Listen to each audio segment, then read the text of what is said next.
got so motherfucking design on right now. Bring it down, bring it down, make it clap. I got 3 old guys to Assalamualaikum warahmatullahi wabarakatuh. Perkenalkan, saya Rafila Lady Ramayati. Dengan saya Ika Rizka. Kita di sini gak cuma berdua. Kita mau ngapain sih, Mbak? Kita hari ini mau wawancara sama PT JNE. Di sini kita ada Mbak Widi. Halo. Boleh perkenalkan? Boleh. Saya Widi. Di sini saya sebagai Marketing Communication and Partnership untuk regional Jawa Tengah DIY dan JTBNN. JTBNN itu di JNE, singkatan Jawa Timur, Bali, dan Nusa Tenggara. Untuk pertanyaan pertama, apa sih Mbak marketing dari JNE sendiri? Jadi marketing dari JNE sendiri awal berdiri tahun kapan dan ini bisa diceritakan perkembangannya bagaimana? Jadi JNE sendiri berdiri di tahun 1990. Jadi di tahun 2023 ini bulan November tanggal 26 nanti kita berusia 33 tahun. Jadi pada saat tahun 90 berdiri, pada tahun itu tentunya kita memasuki fase marketing 1.0. Artinya kita membicarakan soal produk. Kita hadir sebagai perusahaan logistik gitu, perusahaan logistik di Indonesia yang menjawab kebutuhan pelanggan gitu. Kita menyampaikan produk yang kita miliki sebagai perusahaan logistik yang memberikan layanan jasa pengiriman. Kemudian beranjak ke marketing 2.0, kita berorientasi pada customer ya. Kebutuhan customer itu apa untuk pengiriman. Jadi pada saat itu kan kita meluncurkan JNE, kita sebagai layanan pengiriman barang pada saat itu karena kita satu perusahaan dengan Tiki, PT-nya PT Tiki Jalur Nugraha Eka Kurir gitu. Pada saat itu JNE adalah salah satu divisi dari Tiki gitu sejarahnya. Jadi awalnya kita sebuah divisi yang kemudian berkembang tadi menjawab kebutuhan customer. Kita memiliki produk pengiriman domestik, pengiriman dalam negeri dengan berbagai servis karena ternyata dalam perjalanannya customer itu membutuhkan layanan yang berbeda-beda. Ada yang dia kirimnya santai-santai aja, reguler 2-3 hari. Ada yang mau kalau nggak ada reguler, mau yang cepat, mau yang lebih cepat pakai yes, yakin esok sampai. Itu adalah layanan pengiriman peka waktu 1 hari sampai dan dengan money guarantee back. Nah itu yang mungkin tidak dimiliki oleh ekspedisi lain.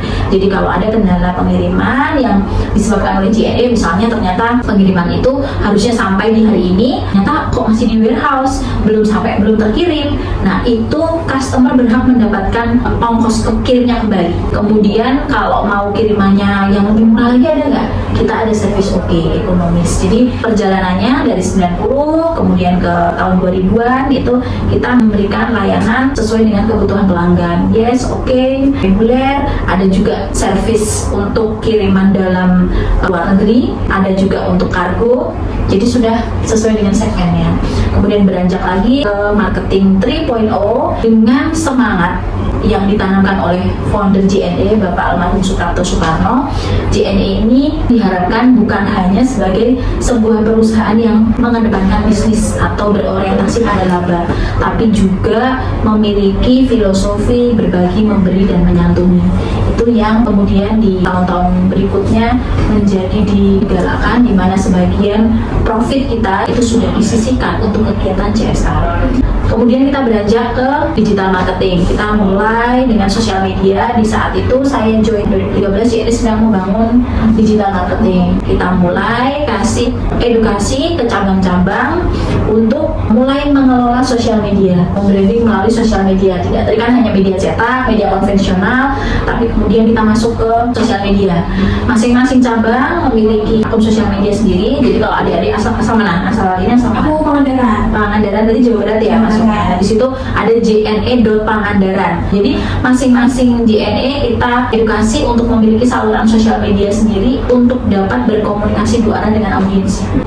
Oke. lanjut ke pertanyaan tadi terkait apa sih bedanya JNE sama jasa ekspedisi yang lainnya gitu. Mungkin di kompetitor lain atau ekspedisi lain itu semuanya terpusat ya dari kantor pusat mereka di dalam atau di luar negeri, tapi kami karena kami perusahaan lokal dan kami berkembang itu karena besarnya jaringan. Kami mempunyai jaringan sampai 7.000 lebih titik jaringan JNE dengan karyawan lebih dari 40.000.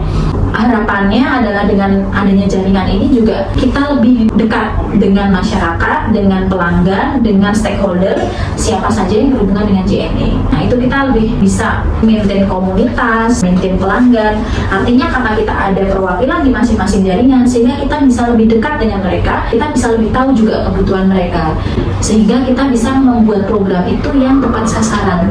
Tadi kan Mbak udah jabarin soal marketing dari awal sampai sekarang. Ya. Itu ada hambatan atau kesulitannya nggak sih Mbak? Tantangannya adalah menentukan program yang tepat sasaran tadi. Maka dari itu harapannya dengan adanya cabang, adanya PIC di masing-masing wilayah, kita lebih tahu. Oke, tadi kan kita udah tahu dari Mbak Widya soal sejarah marketing PR dan juga mengenai keunggulan dari JNE. Nah, untuk JNE sendiri terlibat nggak sih Mbak soal pemasaran seperti logo atau produk-produk merchandise gitu? Kalau untuk logo itu kan kita ada beberapa kali rebranding logo itu dari marketing. Kalau mungkin googling ya, browsing itu ada JNE Express Across Nation, kemudian sekarang hanya JNE Express aja. Itu transformasi itu dari marketing. Kemudian produksi logo-logo tematik seperti hood, nah itu dari marketing juga. Nah seperti tahun ini kita temanya 33 tahun itu gas terus semangatnya, dan filosofinya itu produksinya dari marketing. Kemudian goodie bag ya, merchandise itu betul produksinya dari marketing. Seperti pada umumnya merchandise, ada notebook, ada pena, tapi ada satu hal yang spesifik di JNE bahwa kami memproduksi merchandise itu dari produk-produk customer kami juga yang notabene UMKM. Karena apalagi di Yogyakarta beberapa kali kami dipercaya untuk memproduksi merchandise untuk stok di nasional, jadi untuk digunakan di pusat gitu. Nah untuk produksi merchandise ini kami harapannya juga memberikan kontribusi buat UMKM yang sudah mempercayakan kirimannya buat JNE. Nah Mbak, mungkin selanjutnya gitu ya, apa yang dilakukan oleh MPR dari JNE sendiri ketika adanya sebuah isu yang melanda dari perusahaan? Yang pertama kita cari tahu dulu, katanya tidak ada asap ya kalau tidak ada apinya. Jadi kita cari dulu apinya apa ini, pemantiknya apa, kita cari tahu, kita bereskan dulu di situ isunya tentang apa sih. Tidak bisa disangka bahwa perusahaan sebesar JNE tentunya juga rentan terhadap berbagai isu gitu, dan kami memang di wilayah ini berusaha untuk membentengi itu agar dapat diselesaikan secara di level cabang atau mungkin lebih besar lagi di regional, tapi sebisa mungkin tidak sampai ke nasional. Masalah-masalah yang kita hadapi saya contohkan, misalnya orang kirim bilangnya merchandise tapi ternyata isinya ular. Makanya kita harus hal-hal kecil itu kita feelingnya tuh harus tajam, oh ini nanti akan berdampak apa, kemudian akan jadi isu enggak gitu kan, kita harus hati-hati. Pada saat itu kemudian karena kita dapat ada snake handler bersertifikasi, ular itu dibawa dengan surat pernyataan bahwa kami sudah menghubungi pengirim dan tidak diambil, sehingga diambil oleh snake handler itu untuk dipelihara. Jadi screeningnya memang harus ini ya, harus ketat, karena kalau tidak kita bisa dimanfaatkan juga oleh pihak yang nggak bertanggung jawab. Itu baru hewan, belum kalau narkoba. Makanya kita juga bekerja sama dengan BNN, kepolisian, supaya kita sebagai pihak yang membantu. Jadi kita kerjasama, itu kooperatif jika ada isu soal itu. Gitu. Tadi kan kita udah bincang-bincang nih sama Mbak Widi. Sebelumnya terima kasih banget sama Mbak Widi dan maaf banget mengambil waktunya. Yang terakhir nih Mbak, untuk marketing JNE ini ada jargon nggak ya Mbak? Kalau ada mungkin boleh di-spill. Iya, kalau marketingnya nggak ada jargonnya, tapi JNE-nya ada. JNE-nya kita punya tagline connecting happiness gitu, menghubungkan kebahagiaan. Jadi harapannya tadi kembali ke poin 1 yang sudah saya sampaikan, bahwa kita terus pelihara semangat berbagi, memberi dan menyantuni. Dengan begitu kita harapannya juga dapat menghubungkan kebahagiaan ya ke pelanggan, ke masyarakat, ke anak sekolah, ke lansia melalui program-program JNE gitu. Luar biasa. Pada coba jadinya apa? Connecting happiness. Apa Iya betul. judulnya Mbak, boleh dong? Ada di YouTube aja. Ada di YouTube aja.